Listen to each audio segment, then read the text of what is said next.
Nepal flood అసలు ఏం జరిగింది? ఆగస్ట్ 26 నేపాల్లో జరిగిన ఈ ఇన్సిడెంట్ ఇప్పటికీ అందరినీ షాక్ గురి చేస్తుంది. అసలు అక్కడ ఏం జరిగిందంటే, నేపాల్ టిబెట్ బార్డర్ దగ్గర ఒకసారిగా ఒక భారీ ఫ్లాష్ ఫ్లడ్ వచ్చింది. ఈ నార్మల్ మనం అనుకునే ఫ్లడ్ అయితే కాదు. సో రిపోర్ట్స్ ప్రకారం హిమాలయాస్లో జరిగిన గ్లాసియర్ కొలాప్స్, దాన్నే ఐస్ రాక్ అవలాంచ్ బ్రేక్డౌన్ అంటారు. దానివల్ల some amount of water and rock మరియు డెబ్రిస్లో ఒకసారిగా వచ్చాయి. సో దానివల్ల రివర్ లెవెల్ సడన్గా పెరిగిపోవడం వలన వేగంగా కిందికి దూసుకొచ్చింది.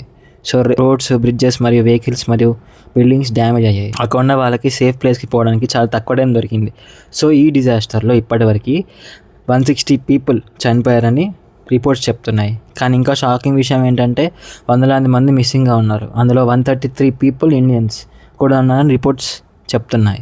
వీళ్ళలో చాలామంది నేపాల్ టిబెట్ రూట్లో ట్రావెల్ చేస్తున్న పిలిగ్రిమ్స్ మరియు ట్రావెలర్స్ అని ఒక అంచనా.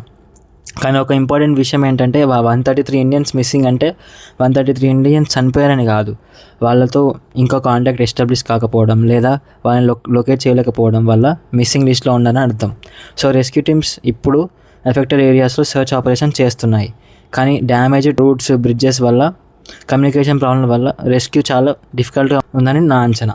ప్రాణాలు కోల్పోయిన ప్రతి ఒక్కరికి మన హృదయపూర్వక సంతాపం. మరియు మిస్సింగ్ అయిన ప్రతి ఒక్కరు సేఫ్గా తమ ఫ్యామిలీస్కి తిరిగి రావాలని కోరుకుందాం.